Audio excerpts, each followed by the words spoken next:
So you probably clicked on this video because you're ready to take that next step, or you're curious about it, or you've done it but you still want to learn more. Well, you've come to the right video and you've come to the right teacher.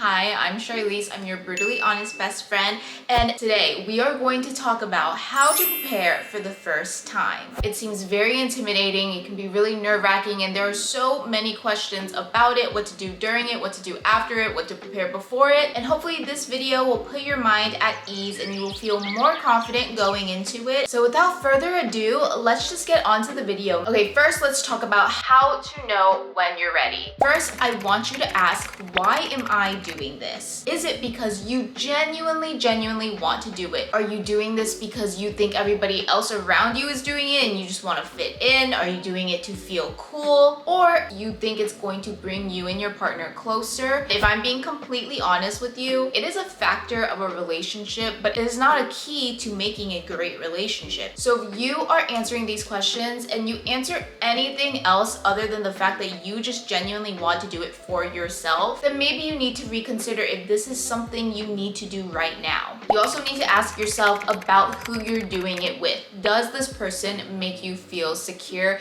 and respected and comfortable? Because that is going to make or break the experience for you. If this person does not make you feel secure and confident, then you're going to be super anxious and feel insecure during that experience, and you need to be relaxed in order for something to go up in there. And you need to feel comfortable enough with this person in order to speak up for yourself, say what you want, and set your boundaries. Because this act is not just physical, it takes so much communication. You need to be able to have uncomfortable conversations with them about their history or their sexual health, or when you're doing it, if there's something you want them to change. This act is so vulnerable, especially for us women, so the last thing you want is to feel disrespected during the process. And I promise you, it makes the experience so much better, okay? I get so many questions all the time from girls being like, is it actually that good? And it's like, yes, depending on who you do it with. Also, a very important question to ask yourself that I think a lot of people miss out on is, do you have people to go to if you need emotional support who can help you get access to things like condoms, birth control, Plan B? Or are you able to also get that for yourself? Do you also have support to get a pregnancy test or even an abortion? You just never know what can happen, and if something suddenly happens and you don't have anyone to go to, it's going to feel so lonely and it's going to feel very scary. And it seems so rare, but I knew so many people in college who got accidental pregnancies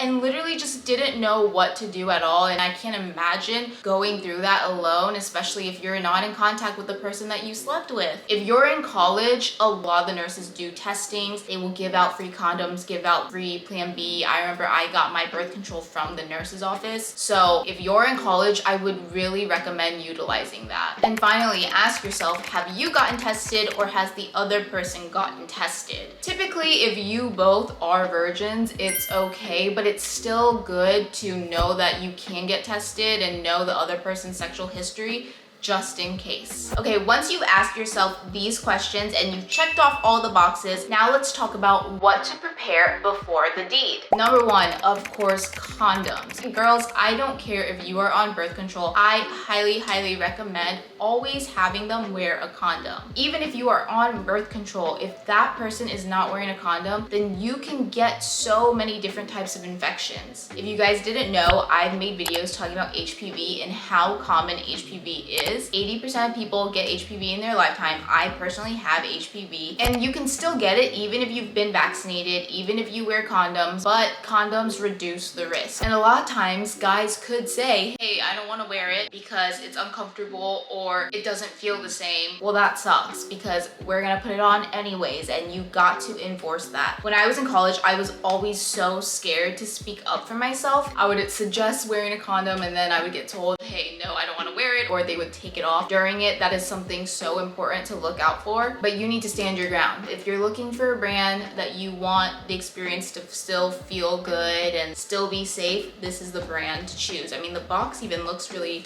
luxurious. Next, you may want to prepare lube just in case you just want it to, you know, slip right in and slip right out and make the experience more comfortable. that is good to bring. Another thing is a towel or something that you're okay with getting dirty, or just make sure you have like an extra bed sheet laying around, because as women we tend to bleed, which doesn't happen for everyone, but I had no clue that this would happen, and after my first time was over, it looked like a crime scene. On top of that, it's important to bring a panty liner or pad because you might leak for a little bit, not a crazy amount, but just spotting here and there, so having a pad can be helpful. You also may want to bring a toy. You could use the toy before going into it to get you in the mood, or you can use the toy during it or after it. This is optional, but especially if you want to feel good, I highly recommend it. You may also want to prepare any type of birth control or plan B, just in case. Once again, I don't recommend taking plan B all the time, especially if you're wearing a condom. I don't think you have to worry, but in case there is an emergency, having it on hand is helpful. I think Costco honestly sells plan B for very cheap. Oh, and pregnancy test. Again, you're not gonna need it all the time, but you may need to have it on hand just in case. Looks wise, I don't think there's a specific routine that you have to do. I would just say drink lots of water, eat healthy, wash your body as normal. When it comes to shaving, that is truly personal preference and it's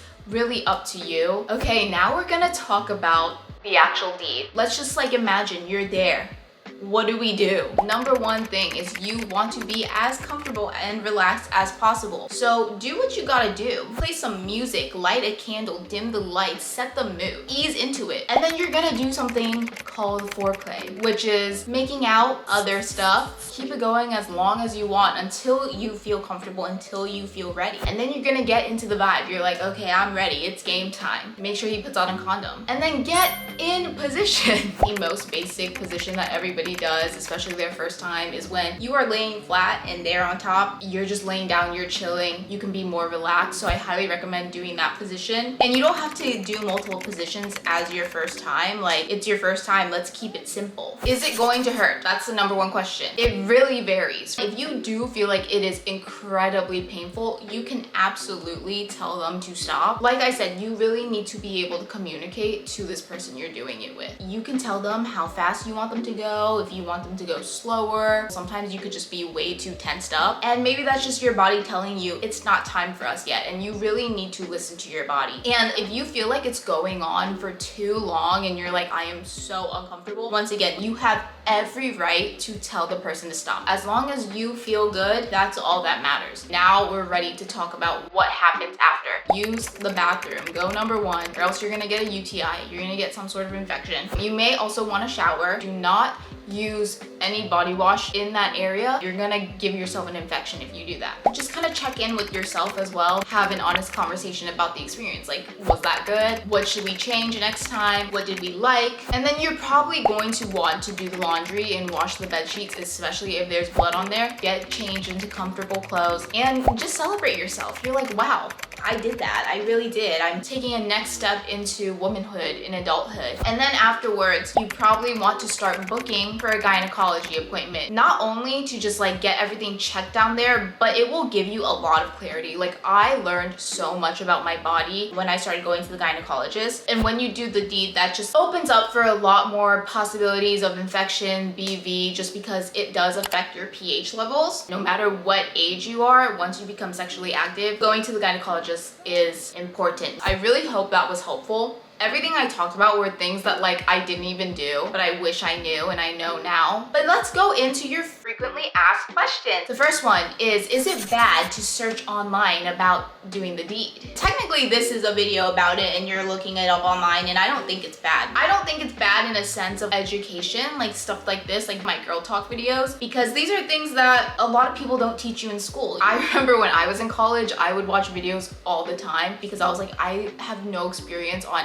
anything, so I would watch videos on those things to learn how to do it. And I don't think that's bad. Like, I remember doing it and I felt a little bit more confident going into it because I was like, okay, I watched those videos. But if you're constantly watching it and like mirroring those things, I think it's important to acknowledge that like certain videos doesn't actually reflect what happens in real life, because a lot of these videos are directed by men. So for educational purpose, sometimes looking it up online can be very helpful. But in terms of thinking that this is the standard, thinking that this is an expectation, I don't think that it is helpful. So how do you get to that point? That's a really, really great question. And I think it's just having conversations about it once you feel like you're ready, making sure that you both are preparing for it and you both feel good about that decision. And once again, that all comes back to making sure that the person you are doing it with is not pressuring you in any way. This person is not getting upset at you if you don't want to do it. This person is respecting you and your boundaries, and this is a mutual conversation that you guys are having that you both are on the same page about. And if you're like thinking to yourself, well, I don't feel like I'm ever going to be ready, that is completely fine. Everybody has different timelines of when they feel ready. Some people may never want to do it, and that is totally okay. Listen to yourself and listen to your body. You want to make sure you feel 100%